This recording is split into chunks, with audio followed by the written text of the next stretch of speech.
Now, many of our Christians have what I call the goo-goo syndrome. Good government. They want everybody to vote. I don't want everybody to vote.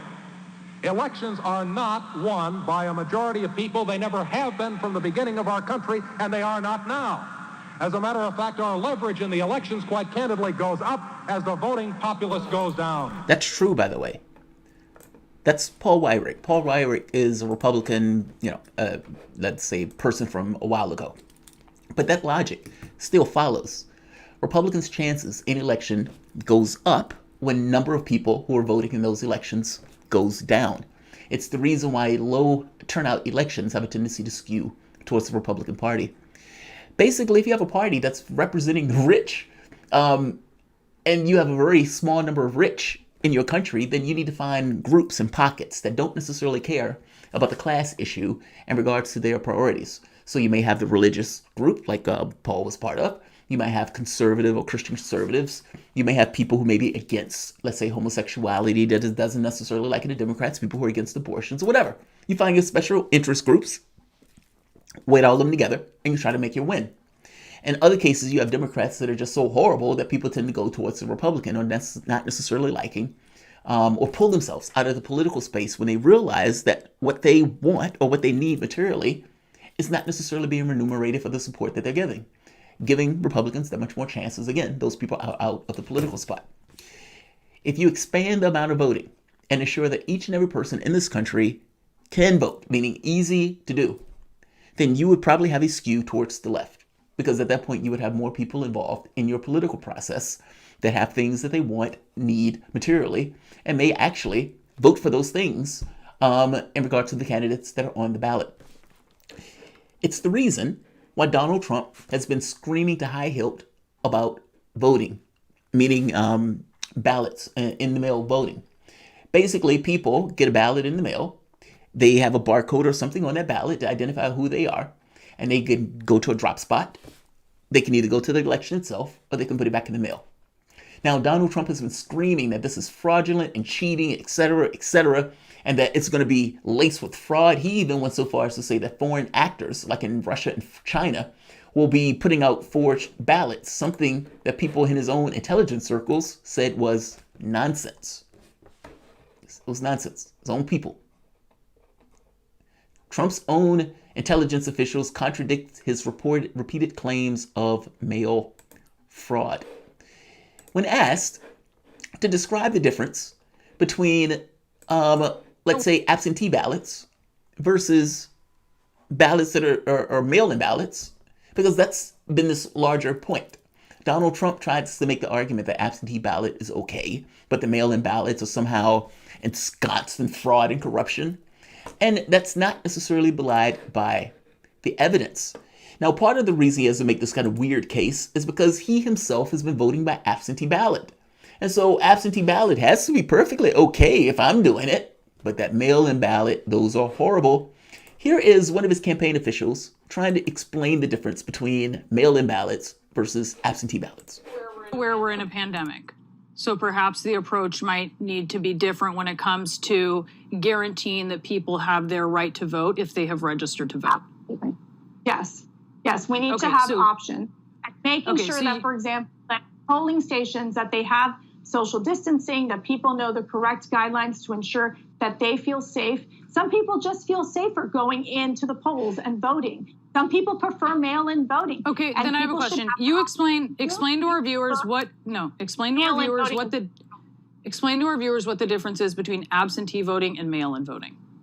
So for absentee, now again, and I've learned this as well as we're going through this process, there's some states that actually mail-in voting and absentee voting are interchangeable. Then you have the fact that absentee voting is you're absent from your home state, you request a ballot, they send you the ballot, you send it back, it's verified. And mail-in voting is that you're literally just mailing in these ballots across the board unverified. And that's where it produces a problem. So that's what we want to avoid. No, but they aren't unverified. You know that there are safety precautions in place, such as barcodes. There are some people who even worry that There are some people who even worry about, they don't necessarily want to use snail mail. There's places that they can drop off these ballots. You know that there are precautions to ensure that people's ballots will be counted. That would, like, if you're over 65 and you hand over a ballot to a person with ballot harvesting, I mean, don't you think that could be prone to taking advantage of our elderly? So the argument went initially from fraud to, but we're taking advantage of our elderly by giving these votes over. They could just give those votes and those votes get harvested. Mail-in ballots, absentee ballots are basically the same. The official herself for the Trump campaign, cornered, had to even admit to such a thing without looking insane. Donald Trump, however, is not bound by any such notions of not looking insane, and he still is screaming to the hilt that there is something fundamentally different about absentee and mail-in, and that this election is going to be ensconced in fraud. Why? It's his out. He's trying to explain in advance in an election he looks like he's going to lose. Whether he potentially wins or loses, though, mail-in voting is not a fraudulent process. It is not a corrupt process. And there are some people who, will prefer to go in and make their vote, but there are a lot of other people, for all sorts of issues, be it medical or for that matter, just for their own sane peace of mind, don't want to go in to vote. And so you need to give these people a way of actually making their vote. And mail-in vote, considering we already have a process for absentee votes, seems to come in line. What Trump has been doing, though, has been attacking the Postal Service. Now, the reason he's been attacking Postal Service, some people have postured or postulated, have to do with voting by mail.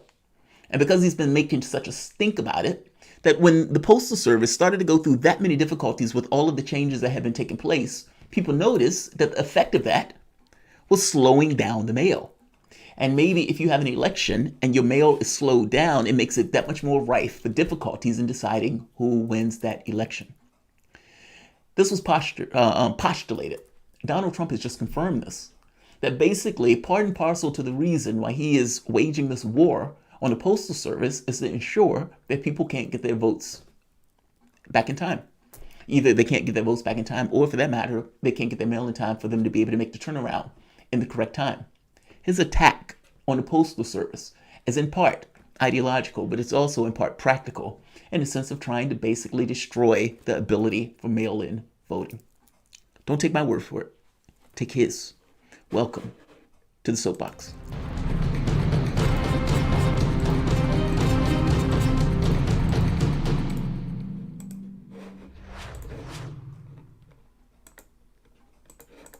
Mail-in. Again, absentee is great. It works. Like in Florida, they'll do absentee. It really works. But universal mail-in ballots is going to... So absentee ballots and mail-in ballots are the same thing. It is two names for the same thing. And the reason that President Trump is saying... Well, obviously the reason is because he himself was doing absentee ballots in Florida. Which makes it that much sadder, right? And so it's one thing to leave out the idea that what you're doing is something deceptive or duplicitous. And basically for entirely self-interested reasons that you're doing it. And you're hurting people who may need to get their medication, who may need to get, let's say, paychecks, or may need to get other items in the mail that is necessary and important for them to get. And the reason you're doing this is because you're concerned that you're going to get blown out if you get a lot of people who can vote. And so your argument is fraud. Basically the same argument that Republicans has had for God knows how long, but in this case, with the very specific interest that instead of creating voter ID laws to shave off the number of people who actually go vote, or expunging people off the voter rolls in a way of limiting the number of people that can vote, your concern is that with mail-in voter issues, that more people will get access to the ballot and more people will vote. And the chances for Republicans to win goes up the least or the less people you have at the voting polls. If people are going to have mail-in ballots, those people, or you can imagine that there would be an increase in the amount of people who are voting, which would increase the numbers of people at the polls. The belief was always that if Donald Trump could keep the polls low, meaning the number of people who are going out to vote low, he has a much better chance of winning. Democrats would need a swelling of sorts of support in order to get their guy over the finish line. If you have a situation where mail-in ballots are going to people and you have an increase in the number of people who have the access or the ability to vote because it's as easy as putting it in the mail, then Donald Trump is right to think, oh my God, I am going to get blown out if they allow this. By the same token, it is appalling and it should be illegal to even admit that you are destroying the Postal Service in order to stop people from getting their ballots so those ballots can't get mailed in on time. Let's hear Trump say it himself. Don't take my word for it. Take Trump's. $3.5 billion for something that'll turn out to be fraudulent. That's election money, basically. They want $3.5 billion for the mail-in votes. Okay, universal mail-in ballots. $3.5 trillion. They want $25 billion for the post office. Now, they need that money in order to have the post office work so it can take all of these millions and millions of ballots. Now, in the meantime, they aren't getting there. By the way, those are just two items. But if they don't get those two items, that means you can't have universal mail-in voting because they're not equipped to have it. And you see how bad it's been with $3.5 billion for something that'll turn out to be fraudulent. That's election money, basically. They want $3.5 billion for the mail-in votes. Okay, universal mail-in ballots. $3.5 trillion. They want $25 billion for the post office. Now, they need that money in order to have the post office work so it can take all of these millions and millions of ballots. Now, in the meantime, they aren't getting there. By the way, those are just two items. But if they don't get those two items, that means you can't have universal mail-in voting. Can't have universal mail-in voting if you don't have a postal service, right? Or if you can't get the postal service to deliver the ballots on the time frame that they're supposed to be delivered, well, that's going to cripple any ability to get those ballots to the people, right?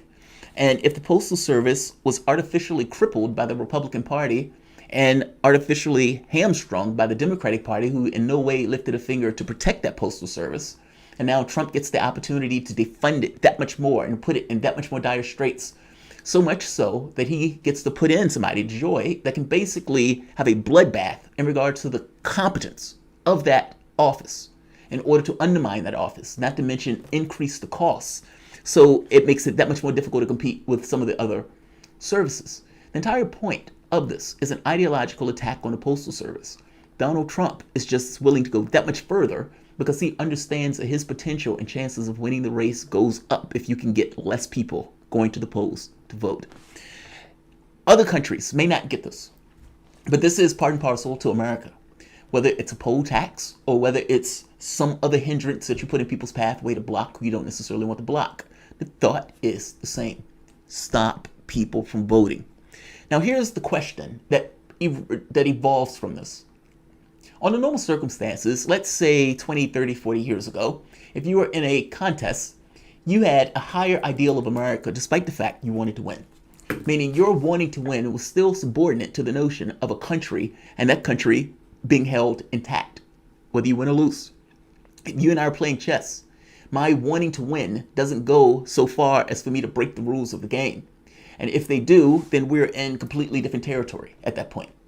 The catch becomes, in the United States, somewhere that was lost, where in and of itself winning mattered more than anything else, even the country itself. Now, Donald Trump is running a race where he is basically, well, the Democrats basically was willing to castigate a president and undermine that particular president by saying that a foreign government hacked or undermined the country itself. And for 3 years, tried to rip him out of office and never accepted the actual results of the election.